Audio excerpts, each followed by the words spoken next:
Isang magandang umaga po sa inyong lahat. Ayan, andito po ako sa parting lupa ng aking nanay. Ayan. Yan po yung palayan, hindi po amin. Pero yung gilid, amin po yan. Tapos hanggang doon. Ayan, doon. Yung malayo-layo na. Tapos ito po ang kabundukan. Ito po yung kanyang parte na pamana ng aming lolo at lula. Ayan, doon pa po. Yan doon pa, parang doon sa may poste na yon ang simula, pagaling po sa sentro. Tapos ito po yung mga tanim ng tatay ko pa, ng mga nyog. Kaso wala na ring bunga, oh, mga kaibigan. Parang mahina ang bunga, o baka na-rapture na ang bunga. Yan. Tapos meron pong nakatira dito si Manang Noli. Ayan. Yan po ang kanyang kubo. Dito kita Manang Noli ho. Tapos yan po ang lupa ng aming nanay. Maluwag-luwag din po ito. Kaya lang medyo pabundok. Ito lang po ang medyo patag ang kalsada. Pero ano din. Paahon din yung baba. Yan. Yan po.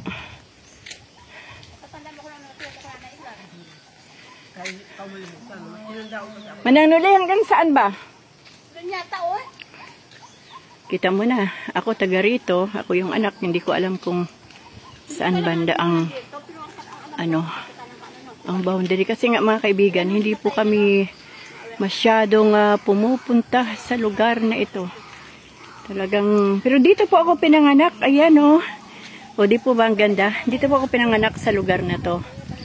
Bali, 5 years old na yata ako nung tumira na kami sa mga tabi ng kalsada. Yan, mga kamag-anak po yan ang may-ari. Lahat naman po dito ay mga magkakamag-anak. Tapos yung baba na yan, yan po yung nabawi ng nanay ko. Ibinalik ng kamag-anak din na palayan kasi dati yan hanggang gilid ditong palay niya. Pero nung nagpasukat sila, parte pa pala ng nanay ko yan. Yung mga walang tanim na palay hanggang doon. Amin pa po yan. Yung mga nyog na yan. Amin po yan. Kita nyo mga kaibigan, no? Wala nang gaanong wala nang gaanong puno. Ay, bunga. Yan. Yan po ang buhay Katmon. Hindi po ito. Hello, saan kayo? Ay, din ka mo. Yatis ga tinagalog kita. Anong sunod ina ng basket? Ano nga gulay? Luto na. Mabakal kami. Oh, dito, pagtagan niya ako ha. O yan, biro nyo yan mga kaibigan. Ang sipag nila mula po dito sa papasok dito. Ano po sila? Nagtitinda. Ayan po ang lupa ng aming nanay. Hindi po ito conjugal property dahil ito po ay pamana ng aking lolo't lula sa aming nanay. Yan. At saka yung dyan sa baba. Maliban po sa palayan, hindi amin yan. Kanino na balay man ang yung Nuli?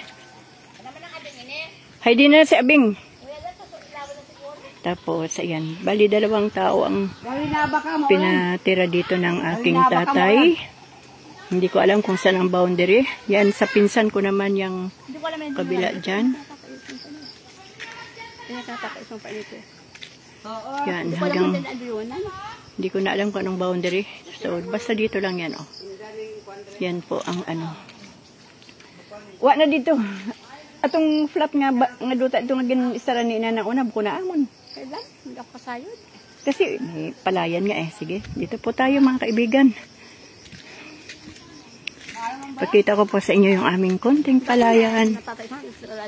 Oo. Pero mga pinsan na po. Kasi wala nga po kami dito. Isa yung naman kung hindi mataniman musting sa lanas. Sa lanas. Ay, hindi tayo. Yan, doon pa sa kabilaan yan. Doon po yung konting palayan namin. So yan mga kaibigan, ang parte ng aming nanay, minana niya sa kanyang mga magulang. At medyo maluwag-luwag din po ito. Medyo bundok nga lang, pero pag nalinis po yan, Ganda po yan. Siguro mga 5 years old siguro ako umalis dito Manang Abing. Ha? Bago kami... Hindi ko na ako natandaan eh. Pero naririnig ko yung pangalan mo kay Nanay Maling. Si Manang Nuli naman, grade 5 ka, grade 6 ka, parang grade 2 na ako. Ikaw nga, hindi ko na... Tinan mo si Manang Nuli, Pero oh. ako dyan, sa Kambalo.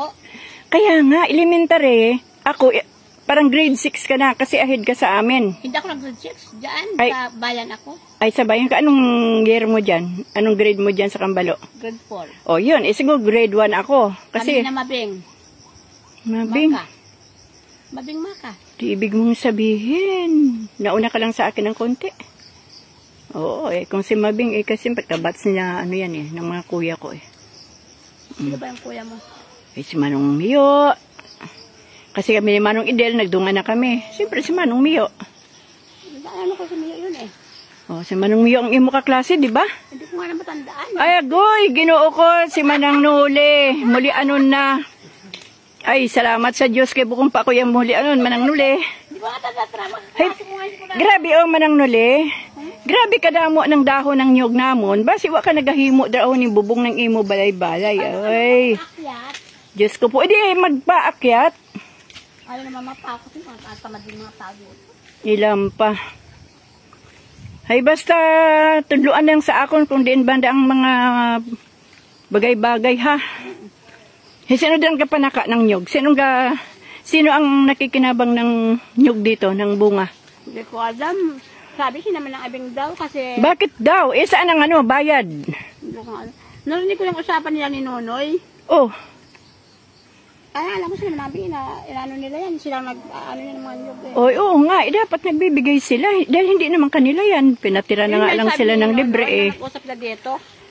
Pinatira na nga ng libre. Tumila lang kayo dito. Pero yung bunga ng nyog, dapat may bigay mo sa akin. Kaya nga. Ay sabi ni Nonoy, hindi daw eh. Ay, Kaya sabi naman nung narinig ko, kaunti lang. Kaunti man marami, basta bigyan mo. yes. For respect. Aba, hindi pa sila matuwa. Naka-squat sila dito ng libre. Sinunay noon. Lahat ng bunga ng nyog, hindi sinunay doon sa kanila. Grabe, no? So, Yun. tanggalin na natin ang nyog para, patas na ang laban. Ayan pa, oh. Medyo, dati andito ang mga nyog na matatangkad. Pero bakit nawala na, no? Doon pinalagarin yung Nonoy yun eh. Ako si Kuing naungan si Abay magkaibahan na sinda ni Abay. Bayong si Abay. Ayan. Mag-asawa na sila. Ayan. Mag-asawa.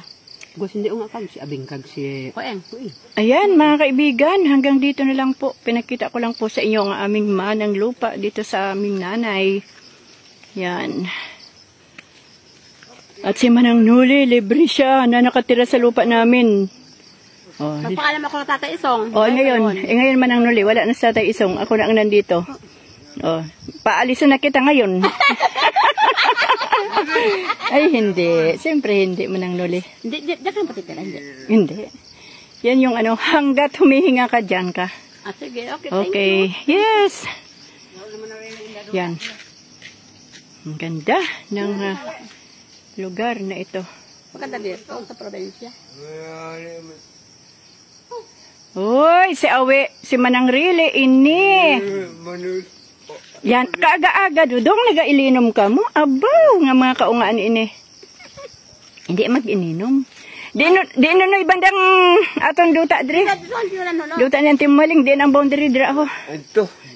Ayan, alam niya yan. Siya nakakatawa. Hay, di ang patag, igapay patag. Ay, may patag. Atong... Diba, may Tatay Isong meron pa dyan? Sa inyo sa lanas dyan? Ate. Imo ina ho, base Ate Bibit. base wa nindo ginatamiho ning humay. Diyos ko po, taniman ng palay ang babao para mayroon kayong bigas.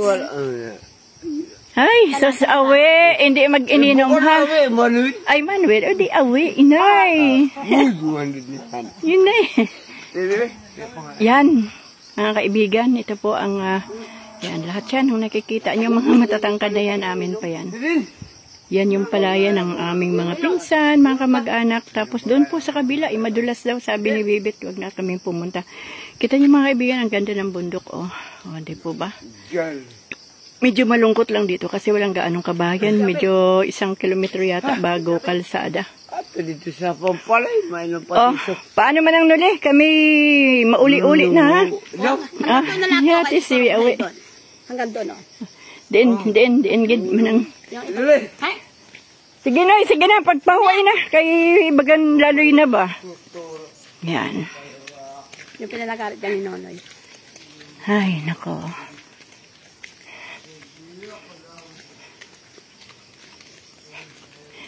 Na-overcome ko mga kaibigan. Parang 3 kilometers mula po doon sa bahay ng aking mga pinsan. O, diba? May konting hingal-hingal lang. May kawayan pa dito. Yun nga lang mga kaibigan, talagang bundok. Pero darating ang panahon na yan ha. Yan po ang magandang taniman ng mga balinghoy ba. No? Dati sinapapa dito, may mga kaingin dyan na unang balik. Diin pa banda ang amonyog? Yan ang duyonan, oh. Saan? Ang boundary. Ah, yung may bakod na yan. Yung bayabas na yan. Mo ba? Oo, yata. Oh, so mula dyan sa bayabas hanggang doon sa pinanggalingan natin, yan po yung amin. Sayang yung ano, tabi ng Ayun, oh. Saan nyo pala yung sabi tatay? tabi ng palayan, oh, pwede. Ano pa daw dyan, pa ganyan. Kaya nga, diretso yan hanggang doon sa dulo. Uy, ewan ko sa inyo, bakit ayaw nyo mag-time? Kahit kangkong na lang ba para pang benta nyo? Ito, siling ito na. Yan. kamanong. Ay, yan duyonan yata. Oh. Ito, dito, yung duyonan, oh. Arihong malinis, kanila, ito yung masukal, ito yung amin. Ito pa din yung data, yung palagarin ng Nonoy. Ah, marami pa palang, Duyonan. marami pang kahoy dito. Ito yan. Sige. Okay. Pero inamawan, mo ko na ando. Ay, magbuhan na, buko na. Ay, hindi yan. Yung pavilion. Oo. Hindi yan. Yan, mula dito mga kaibigan, hanggang doon, hanggang paikot pa doon, yan ang amin. Mula dyan sa Bayabas, yan. So, yun na lang mga kaibigan. Hanggang dito na lang po, talagang na-miss ko rin ang lugar na to kasi dito po ako pinanganak. Noong May 25, 1963, ngayon po ay ano na ako, magsi-62 na. Siguro, naka 5 bisis lang yata ako nakapunta dito. O baka hindi pa. Baka mga 4 lang mula pa nung nagkapamilya ako. So, dito na lang po natin tatapusin ang aking video. Maraming salamat po sa inyong lahat. God bless us all po.